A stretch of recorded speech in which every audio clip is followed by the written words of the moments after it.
Assalamualaikum warahmatullahi wabarakatuh.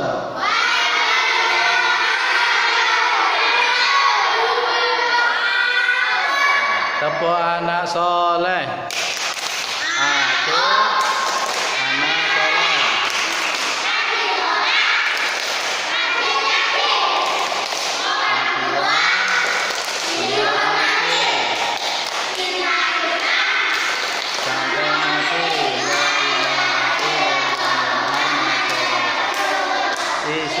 Islam, yes, is the best. Oke. Nabi Ibrahim alaihissalam itu dicari oleh seorang raja yang namanya siapa? Namanya Namrud. Namrud ini marah anak-anak. Siapa yang menghancurkan Tuhan ini? Namrud marah. Wahai pasukan, cari sampai ketemu. Jangan coba-coba lari dari wilayah ini kalau belum ketemu. Ibrahim dicari, itu nggak pakai peci, besok di sana kepalanya dibakar karo malaikat. Terus di masjid ora gelem sarungan, celanane cekak kayak nenggone gardu. Kok besok itu kakimu segini bakar kena jilatan api neraka. Ya. Besok kalau ke masjid pakai celana yang panjang, ya. Renal, Raihan, diperhatikan. Renal, Raihan, besok kalau ke masjid pakai celana atau sarung, ya. Jangan pakai celana cingkrang, ya. Oke. Kembali ke lab. Raja Namrud ini, nanti kalau rame tak suruh cerita kayak kemarin. Raja Namrud ini marah besar. Dia menyuruh pasukannya untuk mencari siapa yang menghancurkan patung-patung ini. Siapa yang menghancurkan Tuhan-Tuhan. Melihat yang demikian itu, Raja Namrud marah besar. Prajuritnya setiap rumah itu diparani, diketuk pintunya. Ayo, siapa yang memusnahkan dan yang menghancurkan patung berhala di kuil ini? Dari satu rumah ke rumah yang lain.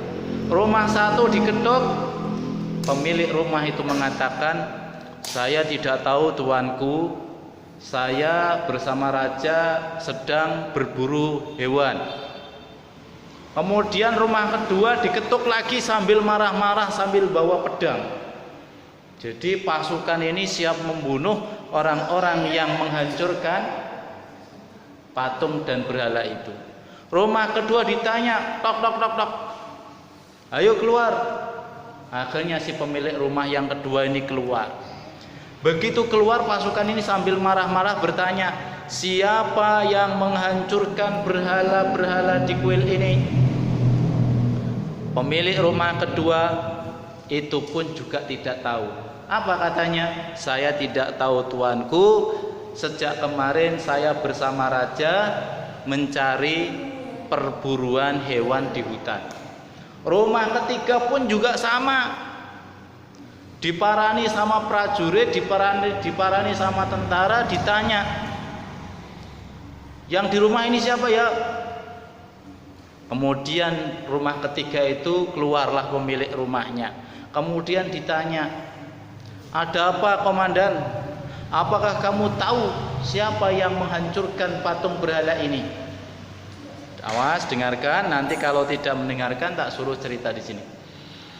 Saya tidak tahu tuanku karena sejak kemarin saya ikut perburuan di hutan untuk berburu hewan. Tapi saya melihat ada salah satu orang yang tidak ikut ke hutan. Siapa namanya? Namanya Ibrahim. Jadi rumah keempat itu mengatakan bahwa dia ikut ke hutan, tapi dia melihat di desa ini, di RT ini ada satu orang yang tidak ikut ke hutan. Namanya siapa? Ibrahim. Akhirnya bala tentara yang banyak, pasukan Raja Namrud itu menyerbu rumahnya Ibrahim. Rumah Ibrahim diketuk. Apakah ini Ibrahim? Kata Ibrahim, kalau kamu mau mengetuk rumah pintu, uluk salam terlebih dahulu. Karena orang ini tidak Islam, maka dia tidak mengucapkan salam. Apa kata Ibrahim? Lah, kalau kamu mengatakan demikian, siapa yang menghancurkan berhala? Kenapa kamu tidak tanya kepada patung yang besar itu? Kan dia belum hancur. Yang kecil hancur, yang agak besar hancur, yang besar lagi hancur, yang lebih besar itu tidak hancur. Bala tentara ini disuruh untuk bertanya kepada patung yang lebih besar. Wahai tentara, silakan kamu tanya berhala yang paling besar. Dia kan masih utuh, tidak hancur. Akhirnya bala tentara ini mengatakan, masa saya disuruh tanya sama patung? Tidak mungkinlah patung bisa berbicara. Terus jawabannya Ibrahim, kalau tidak bisa bicara kenapa disembah? Dia sendiri tidak bisa menolong teman-temannya. Coba anak-anak bayangkan, patung yang besar ini bisa nggak nolong temannya patung yang kecil? Tidak. Bisa nggak patung yang besar ini menolong temannya yang agak besar? Tidak bisa. Kenapa tidak bisa? Karena itu adalah benda mati, benda yang tidak bisa bergerak. Makanya kalau Namrud, Raja Namrud beserta prajurit-prajuritnya, beserta rakyatnya kok menyembah patung yang besar itu, kira-kira salah apa benar? Salah apa benar? Kenapa salah? Karena menyembah buatan manusia, menyembah patung yang tidak bisa memberikan manfaat kepada masyarakat. Anak-anak, ketika Nabi Ibrahim mengatakan kepada prajuritnya itu, Nabi Ibrahim dibentak. Ngaku saja apakah kamu yang menghancurkan patung itu? Nabi Ibrahim tetap kekeh pada pendapatnya. Kalau kamu masih kekeh sama pendapatmu, kata Ibrahim, tanyalah kepada patung yang besar. Akhirnya Nabi Ibrahim dikerangkeng, diborgol. Diborgol, dihadapkan kepada Raja Namrud, dibawa, diborgol. Sama dikawal prajurit-prajurit yang banyak. Coba kalau adik-adik ini dipekel sama Pak Polisi, diborgol, dibawa penjara, kira-kira takut enggak? Nangis. Nangis. Betul? Enggak mungkin kalian diborgol kemudian tertawa. Ha ha ha ha ha ha, enggak mungkin. Betul? Betul. Kenapa? Karena mungkin kalau dia diborgol, kalau dia tertawa, bisa jadi dia sebagai manusia tidak normal alias gila. Makanya hati-hati kalau Pak Musin memberi pelajaran seperti ini, kok ngomong sendiri, kok guyon sendiri, mungkin dia tidak normal. Betul? Makanya didengarkan. Anak-anak punya telinga enggak sih? Punya. Telinga itu fungsinya apa? Mendengar. Rehan dan Renal punya telinga untuk apa? Mendengar. Kalau tidak digunakan mendengar yang baik-baik, telinga besok bisa menghadap Allah dan bisa bicara. Apa kata telinga? Ya Allah, aku nempel di Rehan dan Renal ya Allah, tapi telinga saya tidak digunakan untuk mendengar yang baik-baik. Malah dia ngomong sendiri, malah dia tidak memperhatikan, malah dia tengok keluar, seolah-olah di dalam ini tidak ada orang. Ternyata Renal besok akan mendapatkan catatan buruk, semuanya masuk surga, Renal sendiri tidak masuk surga, disiksa sama Allah karena tidak mendengar. Kan kembali ke lab. Tepuk satu, tepuk satu, satu, satu, dua, tiga, satu, satu, tepuk diam. Itu berarti tidak fokus. Kembali ke lab. Akhirnya Nabi Ibrahim ini diborgol. Nabi Ibrahim takut tidak? Tidak. Nabi Ibrahim tidak Dia terus memuji Allah, subhanallah, subhanallah, subhanallah. Nabi Ibrahim terus bertasbih kepada Allah. Dia tidak takut, yang ditakuti Ibrahim itu hanyalah Allah. Walaupun di hadapan Raja Namrud, Nabi Ibrahim pun tetap tidak takut. Apa kata Raja Namrud? Wahai Ibrahim, apakah kamu yang menghancurkan patung? Ibrahim mengatakan, kenapa kamu tanya sama saya? Kenapa kalian tidak tanya sama Tuhanmu yang ada di kuil itu? Kan masih ada. Dasar lu bloon. Jawab Ibrahim, beraninya kamu mengatakan itu kepada saya, bloon. Aku ini raja, aku ini disembah oleh banyak orang, kok kamu ngatain saya bloon? Kenapa saya tidak mengatakan ente bloon? Ente juga dodol, wahai Raja Namrud. Raja Namrud dikata-katain seperti itu. Akhirnya Nabi Ibrahim dicekel di wahai prajurit, penjara dia. Setelah dipenjara, keesokan harinya masyarakat di woro-woro diumumkan, diberi pengumuman. Wahai woro-woro pengumuman, besok jam 8 kumpul di lapangan, ada acara besar. Prajurit-prajuritnya disuruh mengumpulkan kayu bakar. Kayu yang banyak, ada bensinnya, ada solarnya, ada gasnya. Sedang disiramkan ke kayu-kayu itu, dan di tengah kayunya ada tiang. Ibrahim diborgol, kemudian diikat di tiang, di mana di sekelilingnya itu ada banyak kayu yang ada bahan bakarnya. Kemudian Ibrahim berkata, sesungguhnya aku beriman kepada Allah Subhanahu wa ta'ala. Tetap imannya tidak goyah. Raja Namrud datang, dung tak dung dung tang dung tak dung dung tang dung dung tak dung dung tang dung. Stop. Raja Namrud datang, disambut dengan prajuritnya yang banyak. Dia menaiki kursi yang tinggi, kemudian duduk, kemudian dia bertanya kepada Ibrahim, ya prajurit, ya masyarakat, saksikan, aku akan bertanya kepada Ibrahim. Ibrahim jawab, apakah kamu yang menghancurkan Tuhan-Tuhan berhala? Jawabnya Nabi Ibrahim apa?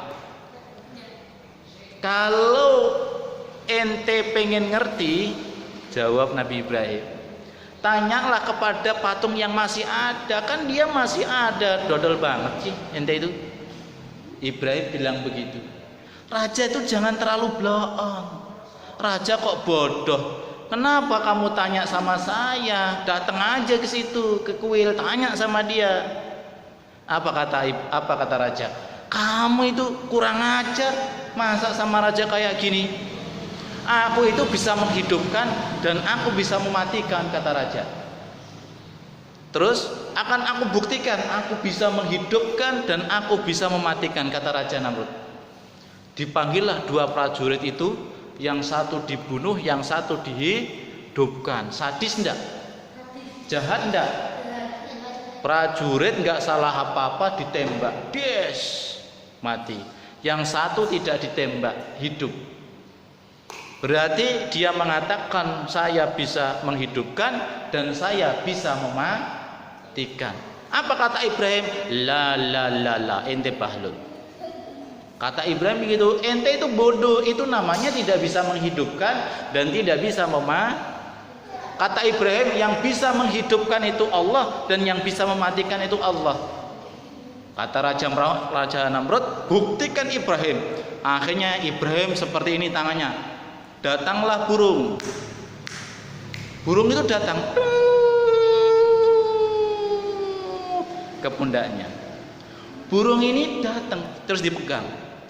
Burung ini dengan izin Allah, Nabi Ibrahim berdoa, ya Allah, berikan aku izin untuk memisahkan tulang-tulang burung ini, sayap-sayap, pisahkan ini ya Allah, nanti kemudian kumpulkan. Allah berfirman, ya Ibrahim, aku izinkan kamu untuk memisahkan tulang-tulang burung ini. Nanti yang satu taruh di bukit sana, tulang yang satu taruh di bukit sana, tulang yang satunya lagi taruh di bukit sebelah, tulang yang satu lagi taruh di bukit sebelah kiri.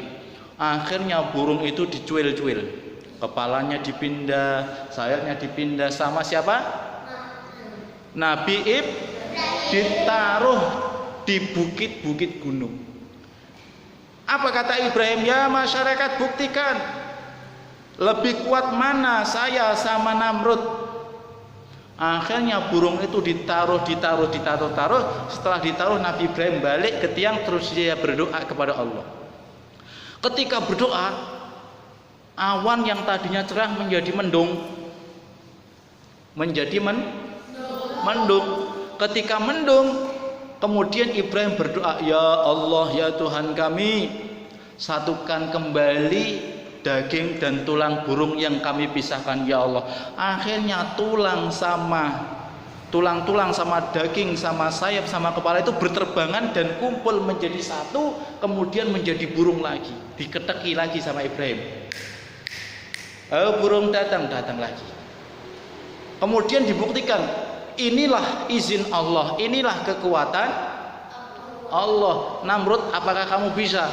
Ternyata Namrud diam, dia tidak bisa. Kemudian Ibrahim bertanya lagi kepada Raja Namrud, ya Namrud, apakah kamu bisa memindahkan matahari yang terbit dari timur terbenam ke barat? Akhirnya Raja Namrud tidak bisa berbuat apa-apa. Kemudian Ibrahim pun berdoa kepada Allah, saat itu menjadi malam, dan akhirnya matahari terbenam dari barat dan tenggelam dari ufuk timur. Inilah kekuasaan Allah. Akhirnya Raja Namrud malu, kemudian memerintahkan kepada prajuritnya supaya Ibrahim dibakar. Ikat Ibrahim. Prajuritnya akhirnya mengikat Ibrahim di sebuah tiang. Bakar dia. Kayu yang buahnya itu disiram gas, solar disiramkan, bensin disiramkan, semua disiramkan.